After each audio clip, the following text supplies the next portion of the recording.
सूही सवेर के दोस्तों की खिदमत में हम एक मुलाकातों का सिलसिला शुरू कर रहे हैं। हमारी जो आज की पहली मेहमान है वो है नामवर पत्रकार, लेखिका, सामाजिक कारकुन सीमा आज़ाद, जिन्हें कुछ साल पहले माओवादी साहित्य रखने के दोष में सज़ा हुई थी।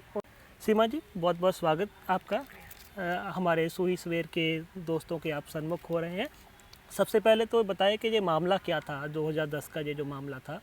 तो ये मामला वास्तव में हमारा अकेले का मामला नहीं था। उसी टाइम उसके जस्ट पहले चिदम्बरम का एक स्टेटमेंट आया था जब लालगढ़ वाली घटना हुई थी कि जो भी छत्रधर महतो के पक्ष में बोलेगा उस पर हम यूएपीए लगाएंगे। तो ये क्लियर कट इंडिकेशन था और ये धमकी थी एक तरह से कि जो भी डेमोक्रेटिक राइट के लिए बोलेगा हम उस पर इस तरह के काले कानून जो है वो लगाएंगे। गिरफ्तारी के लगभग 15 दिन पहले हमने ऑपरेशन ग्रीन हंट के खिलाफ इलाहाबाद में एक बड़ी मीटिंग आयोजित की थी। उसके खिलाफ हमने हस्ताक्षर अभियान चलाया था, राष्ट्रपति के नाम पत्र लिखा था और उस समय से ही हमें भी टारगेट कर लिया गया था।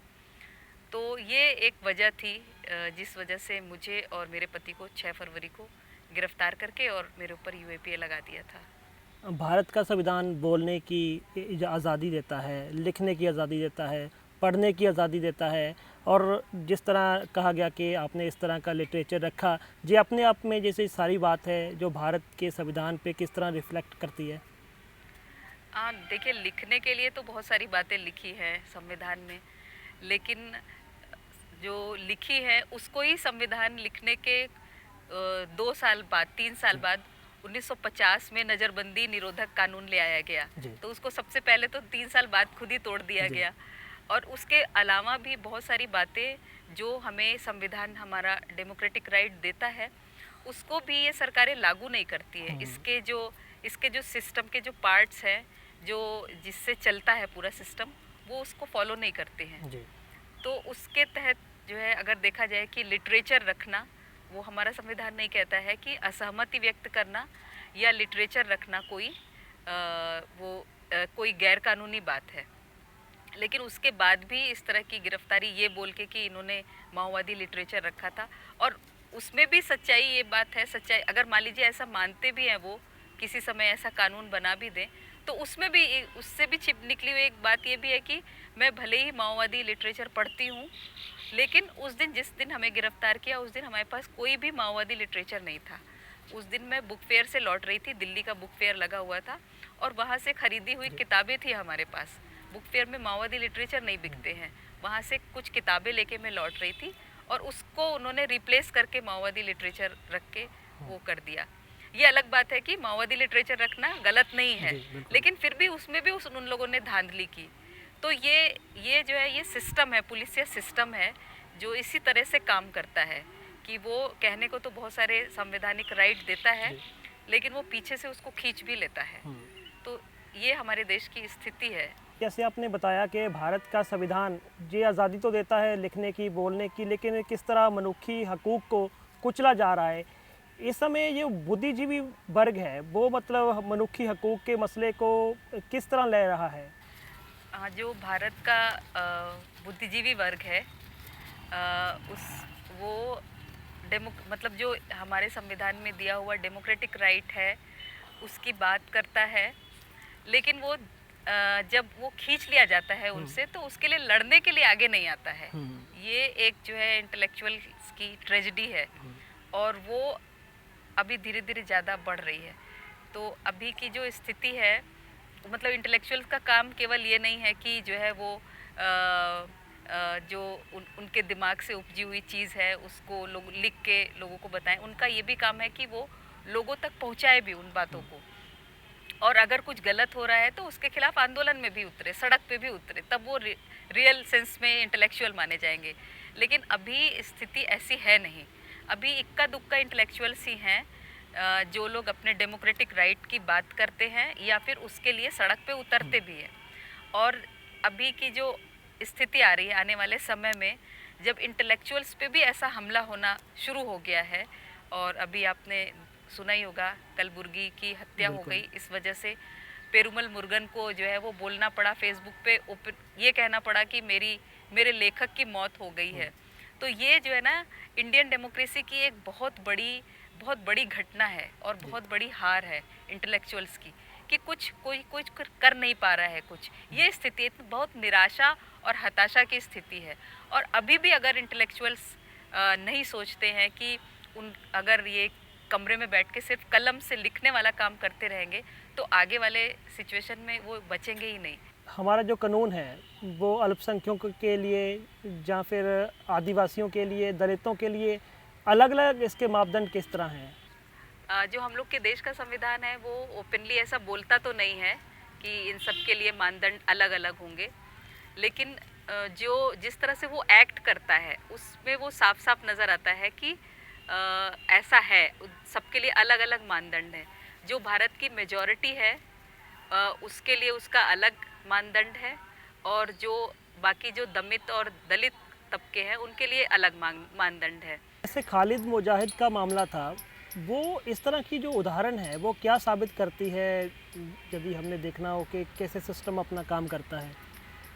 हाँ, तो जो मैं इसके पहले बता रही थी, खालिद मुजाहिद वाला मामला उससे बहुत ज़्यादा जुड़ा हुआ है, बहुत ज़्यादा। उसी समय जिस समय ऑपरेशन ग्रीन हंट अभियान चलाया जा रहा है, या जिस समय और इस तरह का जो मतलब जब इकोनॉमिक क्राइसिस आती है तो इस तरह की अभियानों की बाढ़ जैसी आ जाती है, तो उसी समय ठीक जो है मुसलमानों के ऊपर दमन की, अल्पसंख्यकों के ऊपर दमन की एक जो बाढ़ आई थी, खालिद मुजाहिद की गिरफ्तारी उसका हिस्सा थी। सिर्फ खालिद मुजाहिद ही नहीं, उसके साथ और 3 लोग गिरफ्तार किए गए थे। और आपको एक रोचक बात बताऊं कि जब हम लोगों की गिरफ्तारी हुई तो एसटीएफ वालों ने हमसे ये पूछा था, मैंने एसटीएफ वालों पे आरोप लगाया कि आप लोग गलत गिरफ्तारियां करते हैं इसलिए लोग आपसे चिढ़ते हैं, तो उन्होंने कहा कि चैलेंज किया कि आप बताइए एक भी केस ऐसा बताइए कि किसमें जो है गलत हमने गिरफ्तारी की। तो हमने ये खालिद मुजाहिद वाला जो मामला था, इस मामले में बताया कि आपने इसमें गलत गिरफ्तारी की है। तो उन्होंने तुरंत कहा कि जो गिरफ्तारी हमने गलत की है उसमें से 3 को हमने छोड़ भी दिया। जब हमें लगा कि हमने छोड़ दिया है, गलत गिरफ्तारी कर ली है तो हमने छोड़ दिया, तो हमने उनसे कहा कि आपने नहीं छोड़ा, उनके वकील ने छुड़ाया है। तो फिर उन्होंने उसके बारे में उल्टा सीधा बात बोलना शुरू किया। जेल जीवन के बारे में भारत में जब हम देखें तो बहुत कम इस तरह का लिटरेचर मिलता है जो पुख्ता है। आपका भी एक तजर्बा रहा है इस जेल जीवन के बारे में, उसको आप किताबी रूप दोगे या दे रहे हो?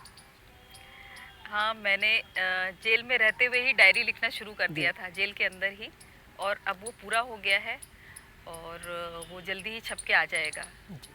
एक आपने उसी जेल डायरी में एक ख़ास एक आर्टिकल था कि जेलों में औरतों की सूरत हाल के बारे में था कि किस तरह के जीवन में वो रहती हैं। असल में क्या हकीकत क्या है वहाँ की, जो आपने बताया था? ख़ास करके एक तो औरतों हम जेलों को सुधार घर भी कहते हैं, तो उसकी जो हकीकत आपने बताई थी वो तो बड़ी अलग तरह की थी।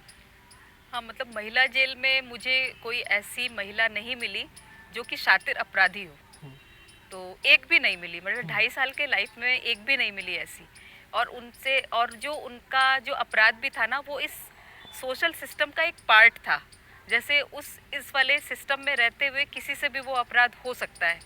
जैसे बहुत सारे जो महिलाएं आई थी उसमें से जो मर्डर की एक्यूज थी वो ज़्यादातर प्रेम त्रिकोण का मामला था कि शादीशुदा है, पति है और कहीं और प्यार भी है, और इस वजह से उसके प्रेमी ने पति की हत्या कर दी।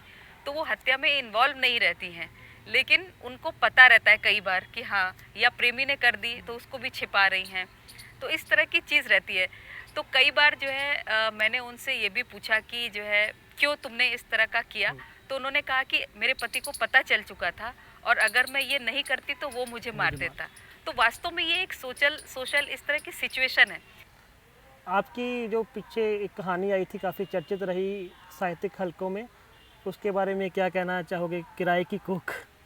हाँ, उसका नाम वैसे सरोगेट कंट्री है, और वो मोदी के मेक इन इंडिया अभियान जो वो चला रहे हैं उसको ध्यान में रख के लिखी गई थी और काफ़ी सराही गई वास्तव में। मतलब मुझे ऐसी उम्मीद नहीं थी, और वो इसको लेकर ही है कि वास्तव में इस देश को मेक इन इंडिया का नाम लेके उन्होंने एक सरोगेसी जैसी चीज़ क्रिएट कर दी है कि यहाँ पे जो भी प्रोडक्शन हो रहा है वो दूसरे के लिए हो रहा है, उसका इस्तेमाल इस देश की जनता नहीं करेगी, वो दूसरे लोग करेंगे। वो केवल यहाँ पे मजदूरी का काम करेंगे। जैसे सरोगेट माँ केवल बच्चे को पैदा करने का काम करती है, बाकी उसका सुख उठाने वाला कोई दूसरा होता है। तो मेक इन इंडिया अभियान भी उसी तरीके से है और ये कहानी उसी पे लिखी गई कहानी है। क्या एक्टिविज्म और जर्नलिज्म एक दूसरे के पूरक है? हाँ बिल्कुल, एक दूसरे के पूरक हैं और एक के बिना दूसरा काम नहीं हो सकता है। एक्टिविज्म तो हो सकता है बिना जर्नलिज्म के, लेकिन जर्नलिज्म बिना एक्टिविज्म के पॉसिबल नहीं है। और जो जर्नलिज्म की पढ़ाई में ये पढ़ाया जाता है कि हमें न्यूट्रल होना चाहिए, वो पूरी तरह से झूठ है। मतलब इस तरह की न्यूट्रलिटी जैसी कोई चीज़ होती नहीं है। बिना एक्टिविस्ट हुए आप अच्छे पत्रकार नहीं हो सकते। आपका मैगज़ीन दस्तक था जो आपकी गिरफ्तारी के दौरान बंद हो गया था, अब क्या सूरत हाल है उसकी? फिर से निकलनी शुरू हो गई है वो, और जैसे ही हम बाहर आए वैसे ही उसके 6 महीने बाद से फिर से निकलना शुरू हो गई है। लेकिन इकोनॉमिक क्राइसिस रहती है उसमें हमेशा, उस कारण से 2 इश्यूज़ के बाद से नहीं निकल पाए, और लेकिन कलेक्शन हो जाता है फिर भी, तो निकल रही है, लगातार निकल रही है। बीजेपी के आगमन के बाद जिस तरह का माहौल तैयार हो रहा है, इंसाफ पसंद लोगों के लिए क्या सबसे बड़ी चुनौती है? और एक ये विचार आ रहा है कि देश एक साइलेंट एमरजेंसी के माहौल से गुजर रहा है, क्या आप इस विचार से सहमत हो? हाँ, आपने बिल्कुल सही शब्द इस्तेमाल किया है, ये साइलेंट इमरजेंसी ही है। और क्योंकि जो इमरजेंसी पहले आई थी, जो इंदिरा गांधी लेके आई थी, वो एक घोषित तौर पे इमरजेंसी थी, और इसलिए लोगों ने प्रोटेस्ट भी बहुत ज़्यादा किया, बहुत सारे लोग उसमें जेल भी गए। लेकिन ये क्योंकि एक छिपी हुई इमरजेंसी है, साइलेंट इमरजेंसी है, इस कारण लोगों को ये समझ में नहीं आ रहा है, पता नहीं चल रहा है, इसलिए प्रोटेस्ट भी नहीं है, और इसीलिए ये ज़्यादा खतरनाक भी है। 2 तरीके से इस इमरजेंसी में हमारे ऊपर काम किया जा रहा है।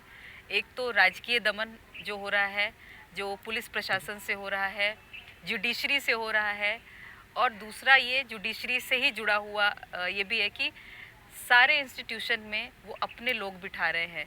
मतलब एक तरह का जो है सांस्कृतिक मोनोपोली बनाने की, सांस्कृतिक एकाधिकार बनाने की पूरी योजना है उनकी। जज अपनी तरह के बिठाएंगे, और आने वाले समय में इसीलिए जो न्याय व्यवस्था है उसके और भी ज़्यादा करप्ट होने की संभावना है। ये साइलेंट इमरजेंसी की देन होगी। दूसरा कि एजुकेशन सिस्टम में जितने भी एजुकेशन के इंस्टीट्यूट हैं इस समय, उसमें वो ऐसे लोगों को बिठा रहे हैं जो कि सांस्कृतिक एकाधिकार की बात करते हैं। और ये जो FTII का भी जो आंदोलन है ये उसको लेकर है, और बहुत सारे इस तरह के आप देख रहे होंगे कि बहुत सारी जगहों पे बीजेपी इस तरह से ये काम कर रही है, और निश्चित ही ये बहुत ही खतरनाक दौर से हम इसी कारण से गुजर रहे हैं। इस दौर में मीडिया की भूमिका को आप किस तरह से देख रहे हो? मीडिया की भूमिका बहुत ही महत्वपूर्ण है, मतलब ऐसे बोले तो काफ़ी महत्वपूर्ण है। और लेकिन मीडिया का जितनी महत्वपूर्ण भूमिका हो रही है, उतना ही उसका ध्रुवीकरण भी बढ़ रहा है।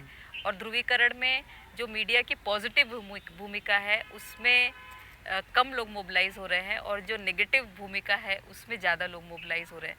तो ये उन जो पॉजिटिव वाले लोग हैं उनके लिए एक चैलेंज है कि कैसे वो अपने दायरे को बढ़ाते हैं। सीमा जी, आपने इतनी महत्वपूर्ण बातें हमारे दोस्तों से की, आपका बहुत बहुत शुक्रिया।